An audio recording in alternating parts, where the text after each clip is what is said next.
নূপুরওয়ালি। রাত তখন 2:17। গ্রামের সব ঘরে বাতি নিভে গেছে অনেক আগেই। শুধু দূরের পুরনো শ্মশানের পাশের বটগাছটার নিচে একটা কুপির আলো জ্বলছিল। আর ঠিক সেই সময় পুরো গ্রামে একসাথে শোনা গেল ঝুম ঝুম ঝুম, কারো পায়ের নূপুরের শব্দ। সমস্যা হলো এই শব্দটা গ্রামের সবাই চেনে, কারণ গত 12 বছরে যে এই নূপুরের শব্দ শুনেছে সে পরদিন সকালে আর মানুষ ছিল না। কারো চোখ বদলে গেছে, কারো আচরণ, আর কেউ কেউ হঠাৎ করেই নিখোঁজ। আসসালামু আলাইকুম, আপনারা দেখছেন নিশির ডাক অফিসিয়াল বিডি। আজকের গল্পটা এতটাই অদ্ভুত যে শেষ পর্যন্ত দেখার পরও আপনি ভাববেন আসল ভয়টা কি ভূতের ছিল নাকি মানুষের। তাই এখনই চ্যানেলটি সাবস্ক্রাইব করে পাশে থাকুন, কারণ নিশির ডাক অফিসিয়াল বিডিতে প্রতিদিনই আসে গ্রাম বাংলার সবচেয়ে ভয়ঙ্কর আর রহস্যময় গল্প। তাহলে শুরু করা যাক আজকের গল্প নূপুরওয়ালি।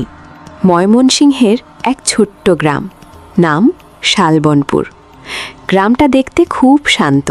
চারদিকে ধান ক্ষেত, পুরনো মাটির রাস্তা, বাঁশঝাড়, আর গ্রামের শেষ মাথায় একটা বিশাল বটগাছ। লোকজন বলে ওই গাছটার নিচে রাতের পর কেউ দাঁড়ায় না, কারণ সেখানে মাঝরাতে একটা মেয়েকে দেখা যায়। সাদা শাড়ি, খালি পা, কিন্তু হাঁটার সময় নূপুর বাজে ঝুম ঝুম। এই গ্রামেরই ছেলে আরিয়ান ঢাকা থেকে ভিডিও বানাতে গ্রামে এসেছে। সে ইউটিউবের জন্য real haunted place type video করে। ভূতে বিশ্বাস করে না, সবকিছু ভুয়া মনে করে। প্রথম দিনেই সে গ্রামের লোকদের জিজ্ঞেস করল, এই নূপুরওয়ালির গল্পটা আসলে কি? চায়ের দোকানের সবাই চুপ হয়ে গেল। তারপর এক বৃদ্ধ বলল, যদি শান্তিতে থাকতে চান রাতে বটগাছের দিকে যাবেন না। আরিয়ান হেসে ফেলল, ভাই এসব দিয়ে এখন মানুষ ভয় পায় না। বৃদ্ধটা শুধু বলল, রাত হইলে বুঝবেন। সেই রাত, আকাশে চাঁদ নেই, চারদিক কুয়াশায় ঢাকা। আরিয়ান ক্যামেরা নিয়ে বের হলো, তার বন্ধু সজীবও সঙ্গে। দুজন হাঁটতে হাঁটতে গ্রামের শেষ মাথায় পৌঁছালো। দূরে বিশাল বটগাছটা দাঁড়িয়ে আছে। অন্ধকারে দেখে মনে হচ্ছে কেউ হাত ছড়িয়ে দাঁড়িয়ে আছে। ঠিক তখন ঝুম ঝুম। দুজন থেমে গেল। সজীব কাঁপা গলায় বলল, ভাই শুনছেন? আবার শব্দটা এলো, এইবার আরও কাছে, ঝুম ঝুম। বাতাস হঠাৎ ঠান্ডা হয়ে গেল। আরিয়ান ক্যামেরা অন করল। তারপর বটগাছের পেছন থেকে ধীরে ধীরে বের হলো একটা মেয়ে।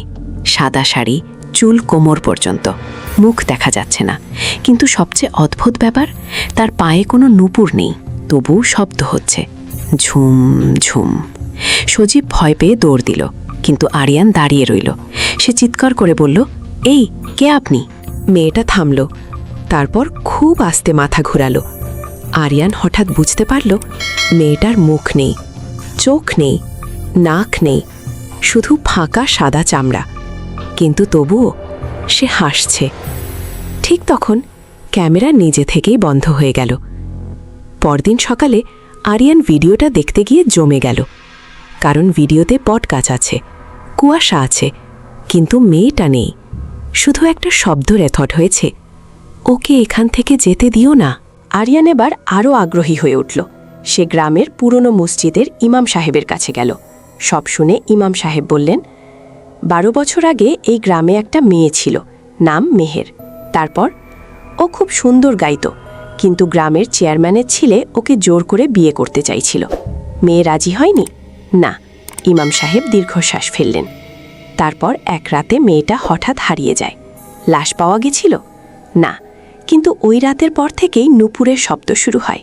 সেই রাতেই আবার শব্দটা এলো, ঝুম ঝুম।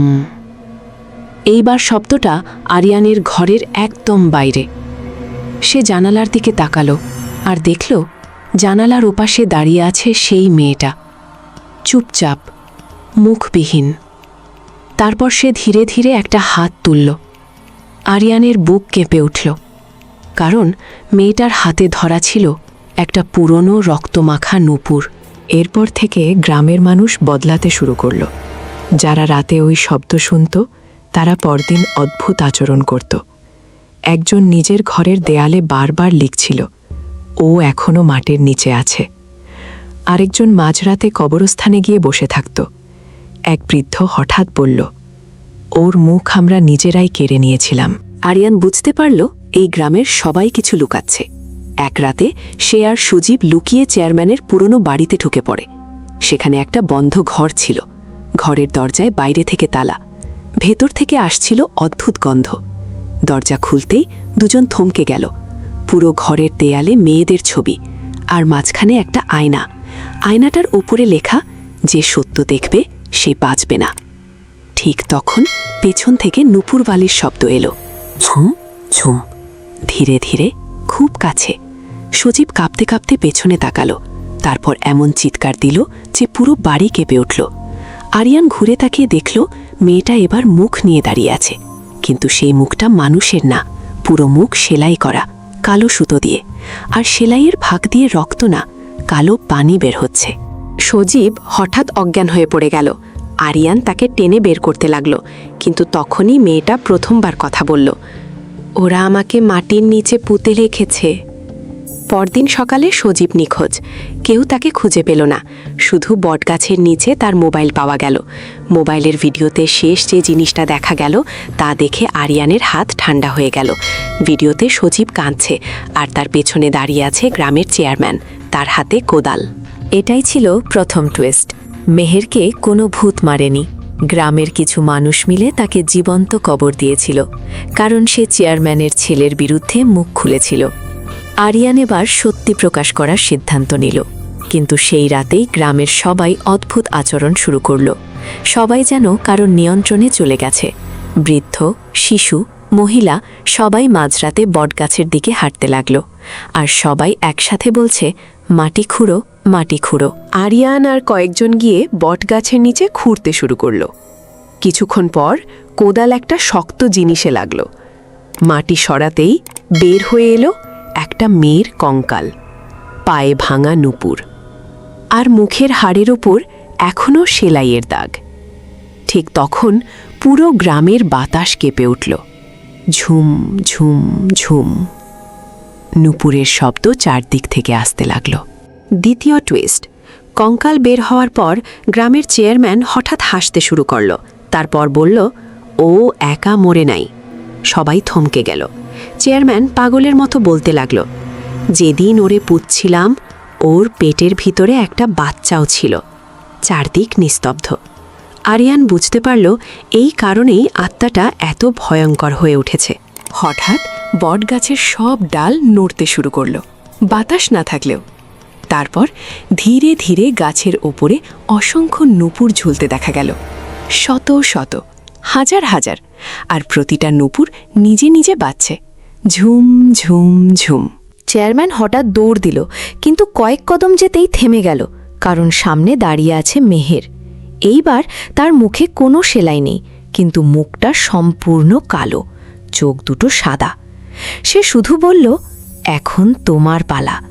তারপর পুরো গ্রামের সামনে চেয়ারম্যান মাটির নিচে ধীরে ধীরে ডুবে যেতে লাগল, যেন মাটির ভেতর কেউ তাকে টেনে নিচ্ছে। সে চিৎকার করছিল, কিন্তু কেউ সাহায্য করতে পারল না। কয়েক সেকেন্ডের মধ্যে সে পুরোপুরি মাটির নিচে চড়ে এলো। সবকিছু শেষ। মেহেরের কঙ্কাল দাফন করা হলো। গ্রাম শান্ত হয়ে গেল। নুপুরের শব্দও বন্ধ। আরিয়ান ভাবল, অভিশাপ শেষ। কিন্তু আসল ভয় তখনও বাকি ছিল। ঢাকায় ফিরে এসে এক রাতে সে ভিডিও এডিট করছিল। হঠাৎ সে খেয়াল করল ভিডিওর এক কোণায় কেউ দাঁড়িয়ে আছে, সাদা শাড়ি, চুপচাপ। আরিয়ান ভিডিও পজ করল, জুম করল। তারপর তার বুকের ভেতরটা জমে গেল, কারণ ওটা মেহের না, ওটা ছিল সজীব। কিন্তু তার মুখ পুরো সেলাই করা। আর ভিডিওর শেষে খুব আস্তে একটা শব্দ শোনা গেল, ঝুম ঝুম। আজকের গল্প এখানেই শেষ।